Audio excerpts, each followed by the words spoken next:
இன்னைக்கு ரொம்ப முக்கியமான விஷயங்க. கரூர் சம்பவத்தில இன்னைக்கு 2வது நாளாக டெல்லியில சிபிஐ முன்னாடி விஜய் அவர்கள் ஆஜராகி கேள்விகளுக்கு பதில் சொல்லிட்டு இருக்கிற இந்த ஒரு நிலைமையில பார்த்தீங்கன்னா, இன்னும் அவர் வெளியில வரல. அதுக்கு முன்னாடி நம்ம வீடியோ உங்களுக்கு குடுத்துறணும். என்ன காரணம்னு கேட்டீங்கன்னா, குற்றப்பத்திரிகை விஜய் பேர் சேர்க்கப்படுமா? குற்றப்பத்திரிகையில சேர்த்துருவாங்களா?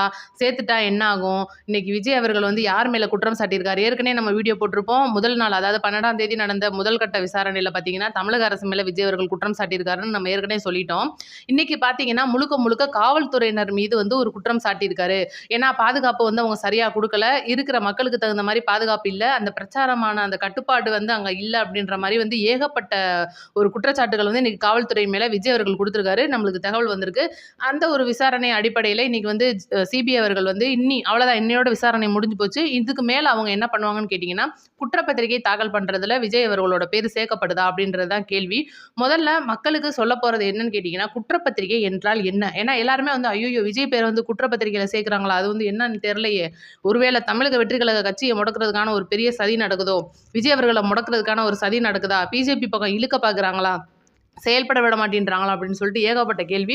முதல்ல குற்றப்பத்திரிகை அப்படின்னா என்ன அப்படின்னு நான் தெரிஞ்சுக்கோங்க. குற்றப்பத்திரிகைனா ஒரு சம்பவம் ஒண்ணு நடக்குது. அதுல ஒரு நபர் மேல குற்றம் சாட்டுறாங்க. ஒரு கேஸ் நடக்க போகுது அப்படின்னா, அந்த கேஸ் சம்பந்தப்பட்ட ஆதாரங்கள், அந்த ஆதாரங்களுக்கு தேவையான சாட்சிகள், அங்க நடக்கிற அந்த சின்ன சின்ன இப்ப பார்த்தீங்கன்னா, உதாரணத்துக்கு ஒரு சிசிடிவி அந்த மாதிரி இருக்கிற ஆதாரங்கள் எல்லாம் கலெக்ட் பண்ணி வைக்க வேண்டியது மட்டும்தான் இந்த சிபிஐ. சிபிஐயான்னு கேட்டீங்கன்னா, அது சிபிஐ கிடையாதுங்க. காவல்துறையினரும் இத கலெக்ட் பண்ணலாம். இது உச்சநீதிமன்றத்துக்கு போய் சிபிஐ கைக்கு மாறுனனால இந்த இடத்துல சிபிஐ.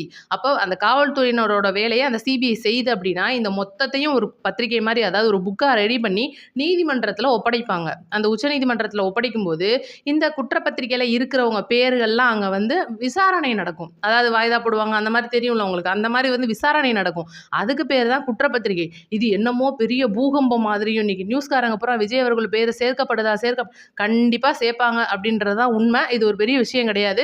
இதுக்கு முன்னாடி கேட்டீங்கன்னா, அல்லு அர்ஜுனாவுக்கு அதே ஒரு சம்பவம் நடந்திருக்கும். ஒரு அவரோட புஷ்பா 2 படத்தபோது அவரோட ரசிகர்கள் வந்து மேலேருந்து விழுந்து இறந்து போயிருப்பாங்க. அந்த ஒரு காரணத்தில ஒரு பிரச்சனையில அல்லு அர்ஜுனோட பேர் வந்து உடனடியா குற்றப்பத்திரிக்கையில சேர்த்தாங்க. இவ்வளோ விசாரணை கூட நடக்கல. அப்ப விஜய் அவர்களுக்கு இவ்வளோ விசாரணை ஏன் அப்படின்னு கேட்டீங்கன்னா, தமிழக அரசு தலையீடு இருக்கு. அந்த ஒரு காரணம் அப்படின்றனால, இன்னைக்கு வந்து இப்ப குற்றப்பத்திரிகை தாக்கல் பண்ண போறாங்க அப்படின்னா, ஒன் சைடு மட்டும் விசாரிச்சுட்டு தாக்கல் பண்ணிருவாங்களா அப்படின்னு நீங்க கேட்டீங்கன்னா, சிபிஐயோட இப்ப நம்ம ஒரு குற்றவாளியா இந்த பக்கம் இருக்கோம். அந்த பக்கம் ஆஃபீசர்ஸ் இருந்து நம்மள்ட்ட கேள்வி கேட்குறாங்க அப்படின்னா, இந்த எதிர்த்தரப்புல உட்கார்ந்துருக்கிறவங்களோட கேள்வி பதில் மட்டும் மேட்டர் கிடையாது. அவங்களோட அங்க அசைவு, உடல் அடையாளங்கள், அந்த ஒரு கண்ணு, பார்வை இதெல்லாம் வச்சு தான் அவங்க முடிவு பண்ணுவாங்க. அப்படின்னும்போது இப்ப விஜய் அவர்கள் இதுக்கு முன்னாடி தமிழக வெற்றி கழகத்துல 2ஆம் கட்ட தலைவர்கள் பேசி முடிச்சிருப்பாங்க. நம்ம மதியழகன் கரூர் மாவட்ட செயலாளர் இவங்கெல்லாம் பேசியிருப்பாங்க. அந்த கரூர் மாவட்டத்துல பணியில இருந்த டிஐஜி டேவிட்சன் ஆசீர்வாதம் அவர்கள் வந்து சம்மனுக்கு ஆஜராகி பேசியிருப்பாரு. அது போக அங்க இருக்கிற காவல்துறை ஆய்வாளர்கள் ஏகப்பட்ட காவலர்கள் வந்து பேசி முடிச்சிருப்பாங்க. அதுக்கப்புறம் லாஸ்டா தான் இன்னைக்கு தமிழக வெற்றி கழக தலைவர் வந்து சிபிஐ முன்னாடி ஆஜராகி இன்னைக்கு 2ஆம் நாள் முன்னாடி உட்காந்து பேசி முடிச்சுட்டு இன்னையோட அவருக்குமான விசாரணை வந்து முடிவடையுது. அப்படிங்கும்போது இதுகெல்லாம் வச்சு சிபிஐ வந்து ஒரு முடிவுக்கு வந்திருப்பாங்க. குற்றம் நடந்திருக்க குற்றத்துக்கு யார் காரணம்? யார் மேலலாம் இவர் குற்றம் சாட்டியிருக்காரு? ஏன்னா, இப்போ வரைக்கும் விஜய் அவர்கள் ஒரு சாட்சியா இருக்காரு. இது வந்து இன்னும் நெறைய பேருக்கு வந்து தெரியாது. ஊடகங்கள் மறைக்குது. இது ஓகே. ஒன் சைடு நடந்த மேட்டர் முடிஞ்சு போச்சு. இப்ப எதிர் தரப்புன்னு பார்க்கும்போது, அந்த ஒரு குற்றம் சாட்டப்பட்ட நபர்ன்னு வருவாங்க பார்த்தீங்களா? இப்ப பேசி முடிச்சிருக்கும்போது ஒரு நபர் வந்து இன்னொரு நபர் மேல குற்றம் சாட்டுறாங்க அப்படின்னா, அந்த நபர் யாருன்னு பார்த்தீங்கன்னா, தமிழக அரசு காவல்துறை.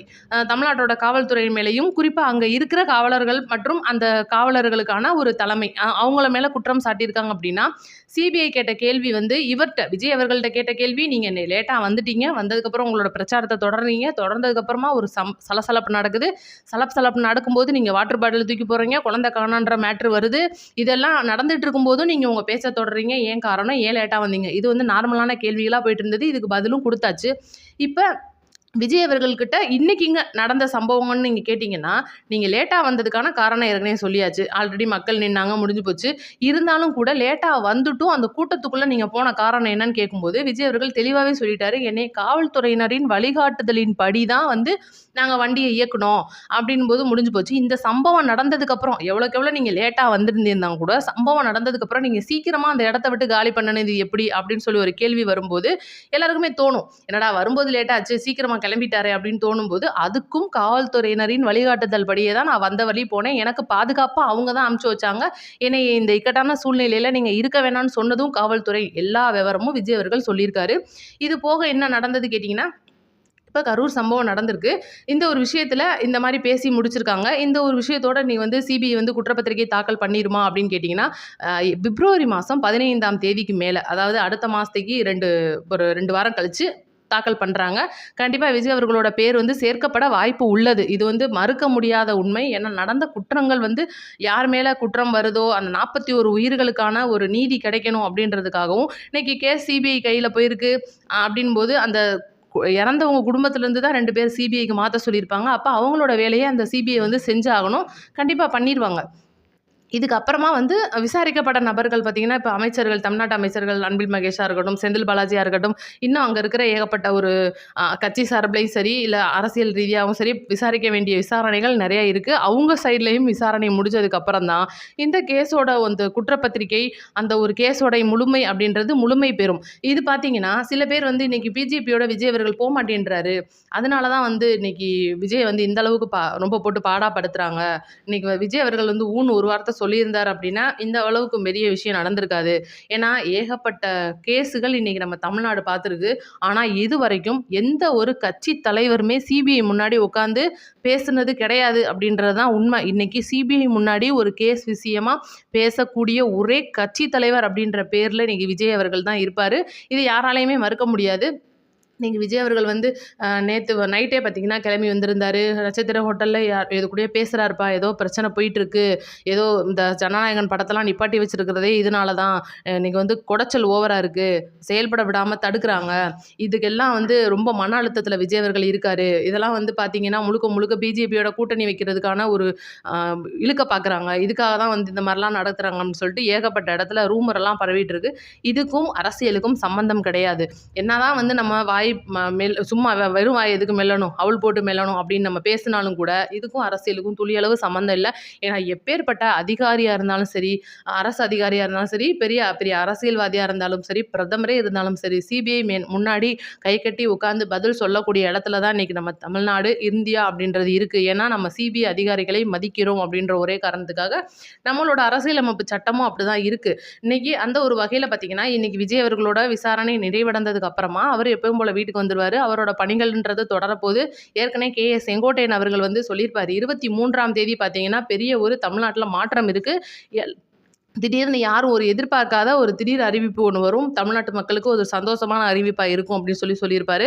இன்னும் அந்த ஜனநாயகன் பட பிரச்சனை வந்து பார்த்தீங்கன்னா, ஓடிடிலலாம் குடுக்க போறாங்க அப்படின்ற மாரிலாம் வந்து பேசுனாங்க. அதெல்லாம் கிடையவே கிடையாது. விஜய் அவர்கள் என்னோட படம், இந்த கடைசி படமான ஜனநாயகன் கண்டிப்பா தியேட்டர்ல ரிலீஸ் ஆகி என்னோட ரசிகர்களை சந்தோஷப்படுத்தணும் அப்படின்ற ஒரே காரணத்துக்காக தியேட்டர் ரிலீஸுக்காக சென்சார் பிரச்சனையில வெயிட் பண்ணிட்டு இருக்காங்க. இது ஒரு பக்கம் இருந்தாலும் கூட 30ஆம் தேதி பார்த்தீங்கன்னா, சேலத்துல ஒரு பிரச்சார பொதுக்கூட்டம் அப்படின்றது ஒரு பக்கம் போயிட்டுருக்கு. அதுக்கான ஒரு வேலைகள் நடந்துட்டுருக்கு. செங்கோட்டையன் அவர்கள் அதை தெளிவா செஞ்சுட்ருக்காரு. இன்னும் பார்த்தீங்கன்னா, அந்த பிரச்சாரம் வந்து அதில என்ன விஜய் பேச போறாரு? இந்த பஸ்ஸை வந்து இன்னைக்கு பிடிச்சு வச்சிருந்தாங்க, விட்டுட்டாங்க. பஸ்ஸில் இனி விடுவாங்களா? இப்படின்ற கேள்விகள்லாம் நெறைய இருக்கு. பஸ்ஸை எடுத்துட்டு போனது தடயவியல் சோதனைக்காக மட்டுமே தவிர, வேற எந்த ஒரு காரணத்துக்காகவும் கிடையாது. இன்னைக்கே பார்த்தீங்கன்னா, சிபிஐ முன்னாடி இன்னைக்கு விஜய் உட்காந்து பேசிட்டு இருக்கும்போது கரூர்ல ஒரு 9 ஆஃபீசர்ஸ் வந்து அங்க நடந்த ஒரு சம்பவங்கள விசாரிச்சுக்கிட்டு, இன்னும் கூட அங்க ஒரு வேலைகள் நடந்துட்டு தான் இருக்கு அப்படின்னும்போது, இந்த ஒரு விசாரணை அப்படின்றது இன்னும் முடிவடையல. இன்னும் எதிர்த்தரப்பு அப்படின்ற தமிழ்நாடு அரசு பக்கமான அந்த விசாரணை சீக்கிரமா திரும்பும். அவங்களும் வந்து அதுக்கான பதில குடுக்கணும். ஏன்னு நீங்க கேட்கலாம். இப்ப அவங்க என்னங்க பதில் சொல்ல போறாங்க அப்படின்னு நீங்க கேட்கலாம். ஏன்னா, ஒரு விஜய் அவர்கள் குற்றம் சாட்டப்பட்ட ஒரு நபர் அப்படின்ற ஒரு இடத்துல இன்னைக்கு செந்தில் பாலாஜி அவர்கள் இருக்காரு. ஏன்னா, செந்தில் பாலாஜியை விமர்சனம் பண்ணுனதுக்கு அப்புறம் தான் வந்து அதிக ஆம்புலன்ஸ்களும் அதிக சவுண்டுகளும் சச்சரவுகளும் வர ஆரம்பிச்சிச்சு. காவல்துறையினர் மேல குற்றம் சாட்டப்பட்டதுக்கு காரணம் உங்களுக்கே தெரியும். அது வந்து ஒரு தடியடியால நடந்த ஒரு சம்பவம் அப்படின்னு. ஏன்னா தடியடி அப்படின்றது நடக்கக்கூடாத ஒரு சம்பவம். ஏன்னா ஒரு பிரச்சனைங்க. ஒரு கூட்டத்துல வந்து திடீர்னு சலசலப்பாகுது. காவல்துறையினரை வந்து தடுக்குறாங்க, கல்ல விட்டு எறியுறாங்க, ஏதோ பிரச்சனை நடக்குது அப்படின்னா தடியடி குடுக்கலாம், கண்ணீர் புகை குண்டெல்லாம் வீசலாம்.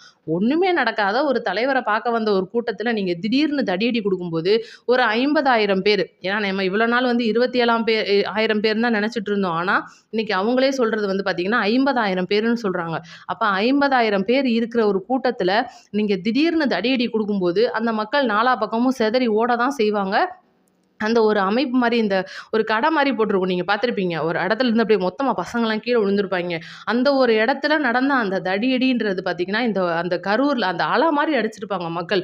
அப்ப ஓடும்போது நடந்த அசம்பாவிதம் தான் இது அப்படின்ற மாரியும் பேசியிருப்பாங்க. ஏகப்பட்ட சிசிடிவி கேமராக்கள், பஸ்ஸுல இருந்த அந்த ஒரு கேமரால இருந்தது. நெறைய ஆதாரங்கள் வந்து இன்னைக்கு சிபிஐ கிட்ட விஜய் அவர்கள் குடுத்துருக்காரு. அது போக விஜயோட டிரைவர் இருப்பாரு பார்த்தீங்களா, அவர்கிட்ட வந்து ஏகப்பட்ட கேள்விகள் கேட்டு வச்சிருக்காங்க. அவருகிட்ட இருக்கிற சில ஆதாரங்கள் குடுத்துருக்காரு. யார் வந்து உங்கள இந்த பாதையில வர சொன்னது? ஏன் அதுக்கு அந்த பாதையில அந்த ஒரு சம்பவத்துக்கு வர்றதுக்கு நெறைய பாதைகள் இருந்தாலும், நீங்க இந்த இடத்த சூஸ் பண்ணதுக்கான காரணம் என்ன? நீங்க முன்னாடியே நின்றுக்கலாம்ல. ஏன் நீங்க டிரைவரா இருந்து இந்த கூட்டத்துக்குள்ள வண்டிய புகுத்திட்டு போனீங்க? உங்களால எப்படி முடிஞ்சுச்சு? யாராவது டயர்ல சிக்கிட்டாங்கன்னா என்ன செய்வீங்க? ஏன்னா, இன்ச் கூட இடம் இல்லாத ஒரு இடத்துல நீங்க அவ்ளோ பெரிய வாகனத்த இயக்கியிருக்கீங்க அப்படின்னா, என்ன காரணம்? அப்படின்ற ஏகப்பட்ட கேள்வி வந்து இன்னைக்கு விஜய் அவர்களோட டிரைவர்ட்டயும் முன் வச்சிருக்காங்க. விஜய் அவர்களோட பாதுகாவலர்ட்டயுமே முன் வச்சிருக்காங்க. அப்படிங்கும்போது ஏகப்பட்ட கேள்விகளுக்குமான மொத்த விடையும் இன்னைக்கு விஜய் அவர்கள் சொல்லி முடிச்சிட்டாரு. இன்னையோட தமிழக வெற்றிக் கழக சைடுல இருக்கிற அந்த விசாரணை அப்படின்றது முடிவடையுது. குற்றப்பத்திரிகை அப்படின்ற ஒரு பிரச்சனை அப்படின்றது இது ஒரு பெரிய விஷயமே கிடையாது. ஏன்னா, என்னைக்கா இருந்தாலும் நீதி தான் வெல்லும். கண்டிப்பா தமிழக வெற்றிக் கழகம் அந்த ஒரு பிரச்சனையிலேருந்து மீண்டு வரும். தலைவர் விஜய் அவர்கள் வெற்றி நடை போட்டு திரும்ப வருவார் அப்படின்னு நம்ம சொல்லிக்குவோம். அடுத்தடுத்து அந்த சிபிஐயோட நகர்வுகள் எல்லாமே உங்களுக்கு நாங்க அடுத்த வீடியோல சொல்றோம். 2வது பார்த்தீங்கன்னா, ஜான் ஆரோக்கியசாமி அவர நம்ம பேசி தான் ஆகணும். அவர் வந்து இன்னைக்கு செய்தி தொடர்பாளரா இருக்காரு. அவர்கிட்ட அந்த விசாரணை அப்படின்றது போகுது. அவரோட விசாரணையோட தான் இந்த விசாரணை அப்படின்றது நிறைவடையுது. ஏன்னா, விஜய் அவர்களை தொடர்ந்து டேவிட்சன் ஆசீர்வாதம் அவர்களை தொடர்ந்து ஜான் ஆரோக்கியசாமி அவர்களோட இந்த நிதிவரை போற இந்த ஒரு விசாரணை அப்படின்றது இன்னையோட சிபிஐ அந்த ஒரு பகுதியை முடிச்சுட்டு குற்றப்பத்திரிகை 1 அத தாக்கல் பண்ணிருவாங்க. பண்ணி தான் ஆவாங்க. அதுல எந்த மாற்றமும் கிடையாதுன்றனால யாருமே அவ்வளோ தூரம் பயப்பட வேணாம். ஏன்னா, இன்னைக்கு குற்றப்பத்திரிக்கை அப்படின்றது ஒரு பெரிய விஷயம் இல்ல. வழக்குன்றது கோர்ட்டுக்கு தான் போகுது. நம்ம வந்து நீதி எங்க வேணும்? கோர்ட்ல போய் தான் வாங்கிக்கணும். அந்த மாதிரி தானே தவிர, இன்னைக்கு குற்றப்பத்திரிக்கை நியூஸ்காரங்கலாம் அவங்களோட டிஆர்பிக்காக வந்து இன்னைக்கு போட்டு மக்கள போட்டு உருட்டுன்னு உருட்டுறாங்க. அது அவ்வளோ பெரிய விஷயம் கிடையாது. அதனால யாரும் அப்படி பயப்பட வேணாம். கண்டிப்பா 41 பேருக்கான நீதின்றது கிடைக்கும். அத நம்ம ஆண்டவன்ட்ட வேண்டிக்குவோம். நன்றி, வணக்கம். அடுத்த வீடியோல பார்ப்போம்.